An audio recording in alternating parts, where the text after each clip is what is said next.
Bom dia, boa tarde, boa noite, galera. Sejam bem-vindos ao canal QAB e hoje nós iremos continuar o nosso assunto de processadores. Finalmente nós chegamos na geração i, que é a geração quase que atual, né? Porque hoje em dia a gente já está na geração 12, se eu não me engano. Então nós vamos falar sobre a primeira geração dos nossos famosos i, que é o i3, o i5, o i7 e hoje em dia o i9. Mas só que o i9 é lá para os escambau das gerações. A gente só vai falar do i3, o i5 e o i7 no futuro. Então vamos lá, vamos ver o que é que tem de novo nessa geração i. Como eu falei anteriormente, agora na questão da tecnologia vai ter tipo muitas coisas parecidas com a geração passada, em questão de tipo ser dual core, quadricore, mas aqui o que vai mudar é mais a tecnologia. Não vai mudar muita coisa em questão de frequência, esse tipo de coisa. O que vai mudar mais agora é a questão de novas tecnologias que foram inventadas para esses processadores, que é o que vocês vão ver. Então nós temos aqui que o i3 ele possui dois núcleos, ou seja, ele é um dual core. Ele é um dual core com a tecnologia do Hyperthread, que é tipo você emular núcleo. Como está dizendo aqui, já possui dois núcleos e caracteres físicos e simula mais dois, que é chamado de Hyperthread. Ou seja, ele simula dois núcleos. Para mim isso não é quadricore, cara. Isso não é quadricore, porra. Isso aqui é um dual core, cara. É um dual core com maquiagem. Essa é a ideia do Hyperthread, que era dois núcleos físico e dois núcleos virtual. Aí o que a gente tem aqui de tecnologia nova? A Smart Cache, que é um cache mais inteligentinho, mais dinâmico, vamos dizer assim. E esse cache aqui, ele vai diminuir o tempo e vai auxiliar. É como se fosse uma automação. Eles colocaram um sistema de automação dentro da memória cache, vamos dizer assim. Muito mais rápida do que a antiga memória cache que a gente usava. Outra coisa importante aqui é o SSE 4.2. Para a tristeza da maioria da população que joga de PC. Que só a geração i da primeira geração i que teve o SSE 4.2. Ou seja, Quantum Break você não jogava. Ah, bosta. Aí tinha que ficar pegando os SSE 4.2 fix na internet. Aí essa é a geração Clarkdale. Teve o Arendale, mas era para mobile. Então a gente vai falar do Clarkdale, tá ok? E é isso que vocês precisam saber sobre a geração i, de novidades. Fora as tecnologias que eu vou botar aqui. Aí eu trouxe para vocês aqui no cardápio o i3, o i5 e um Xeon. Um Xeon de servidor fodido aqui, para vocês verem as diferenças. Vamos lá, vamos para o i3 540. A litografia vocês podem ver que mudou, ficou menor, 32 nanômetros. Isso é a tecnologia nova. Aí aqui nós temos a maquiagem, dois núcleos físicos e 4 threads, maquiagem pura. Aí tem a frequência baseada em processador, que vocês podem ver que é 3. Existem processadores quadricore que tem muito mais frequência de processador. Então a diferença em questão de frequência não é tanta. O negócio é mais as tecnologias que ele tem, que são novas. Aí tem o Smart Cache, 4 MB de Smart Cache. Aqui mudou também a velocidade de barramento. Por que mudou a velocidade de barramento? Porque agora eles não querem saber a velocidade em si do barramento. Eles querem saber quanto eles podem entregar. Que no caso aqui são 2 bilhões e meio de dados, de giga de dados por segundo. Imagina só a velocidade dessa porra. A cada 1 segundo, 2 bilhões e meio de giga vai lá para dentro da memória e faz a zoeira fodida. Imagina a velocidade dessa porra, velho. Ou seja, é muito rápido, mano, isso aqui. Aí por isso que eles adotaram o GT como marcador, que é a questão de dados. Aqui tá dizendo que são 2 bilhões,5 de dados que vai dentro do barramento, que é a quantidade de dados. Aí aqui temos o TDP, que é relativamente alto, né? Porque um dual core com 73 watts é muita coisa, pô. Aí a gente tem aqui os tipos de memória que começaram a ser colocados agora,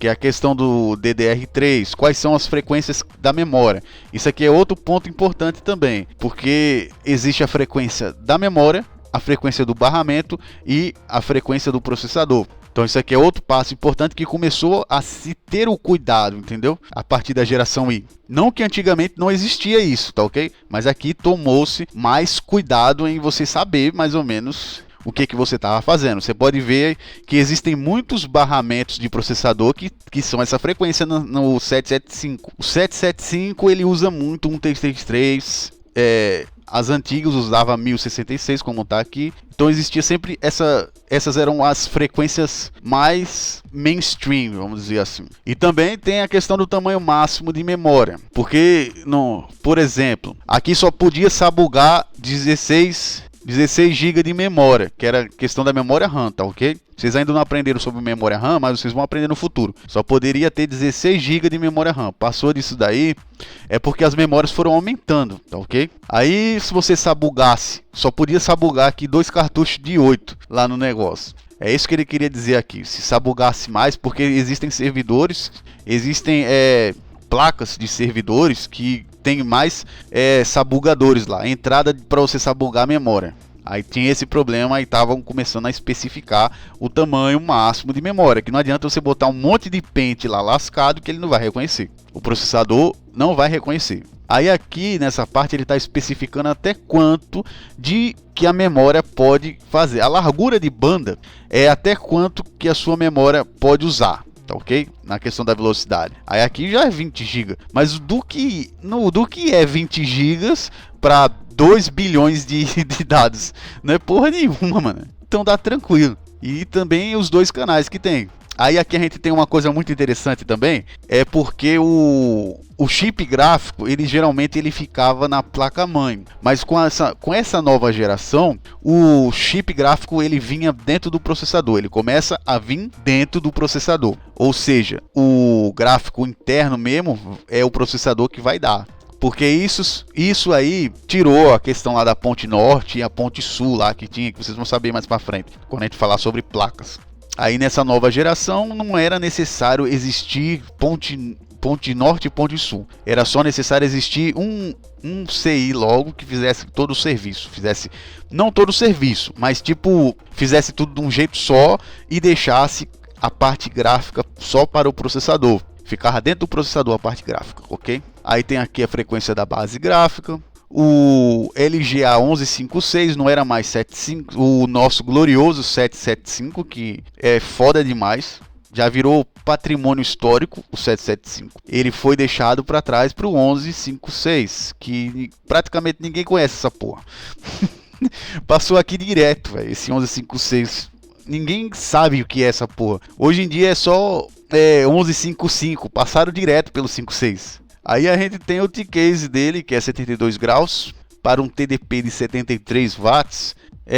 Tem um probleminha, precisa de uma ventoinha médio porte, vamos dizer assim. E aqui nós temos as qualidades gráficas também. Isso aqui é um pouco das tecnologias novas, que é a questão de poder você sabugar 2 monitores, ter uma alta definição, uma mudança, tipo um reprocessamento para dar alta definição, que era uma tecnologia que eles botaram agora não, na época, né? E o vídeo flexível Intel, que era para você, se você sabugasse uma placa-mãe, a placa de vídeo e a placa-mãe, elas iam ter uma comunicação, vamos dizer assim, ter uma estabilidade. E essas tecnologias aí. Então a gente vê que não mudou muita coisa, o que mudou foi a tecnologia, como eu tinha falado. Aí o i5, nós temos a mesma litografia, a mesma maquiagem aqui. Aí aqui tem um ponto interessante. Aqui é uma tecnologia lascada.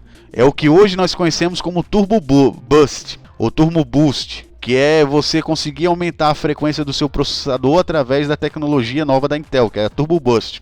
Aí a frequência original dela, do processador, é 3.6, que é 3.60 GHz. É um processador pica, vamos dizer assim. Então aqui a gente vê que ele tem uma frequência boa. E se a gente botar o Turbo Boost, filha da puta, olha só, velho, 3.86 GHz. Isso daqui já dá para ver que naquela época o i5 era um processador mais ou menos. Já não é, só por isso aqui ele já superou muito o quad-core. Tem muito quad-core que ele deixou no chinelo já.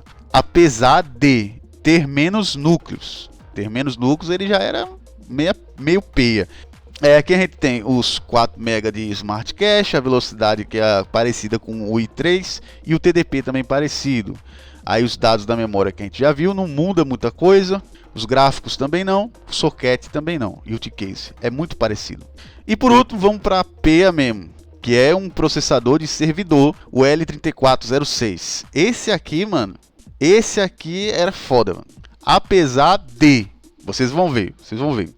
Litografia igual, aí aqui os núcleos também igual, e a frequência era muito pequena. Aí aqui a gente vê que ele tem que ter algum diferencial, né? Porque a frequência dele é muito baixa. 2.2, velho, é muito pouco. Mesmo com Turbo Boost, ele não pega o i3, por exemplo. O i3 dá um cacete. E o i5, então, fica no chinelo, mano, em questão de frequência do processador. Aí aqui são as mesmas coisas e tem um TDP de 30, que isso aqui é relevante pra caramba. Isso aqui significa que ele consome muito pouca energia. Aí aqui, esse daqui é o diferencial dele, TDP. Aí aqui o chip de memória, já você pode perceber que ele não pega o 1333, que é o barramento mais fodido da época do 775, ou seja, ele não tem uma frequência tão foda. A banda máxima dele aqui é menor, como vocês estão vendo, é 1156 servidor, e aqui a gente vai ver um pouquinho das tecnologias aqui. Então o EPT era para aplicativos, para esse VTX aqui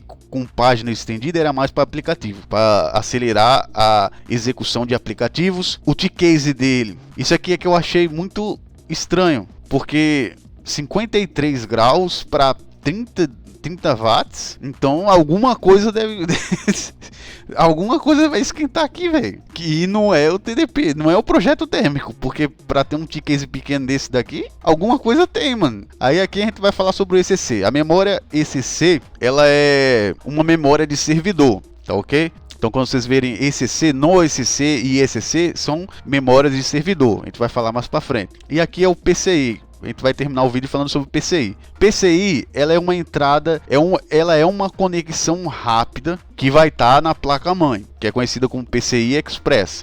Antigamente existia a AGP, que era o sabugador de placa de vídeo. Aí inventaram essa conexão rápida chamada PCI Express. Aí é que vem a grande questão. Para que eu vou querer o PCI Express? É muito simples. PCI Express serve para você sabugar, para placa de expansão, entendeu? É para isso que serve isso daí, o PCI Express. E por hoje a gente vai terminar por aqui, porque começou um barulho da buceta aqui perto de casa. E lembre-se que o PCI Express é para você sabugar sua placa de vídeo, tá ok? Então até a próxima aí, galera. Valeu!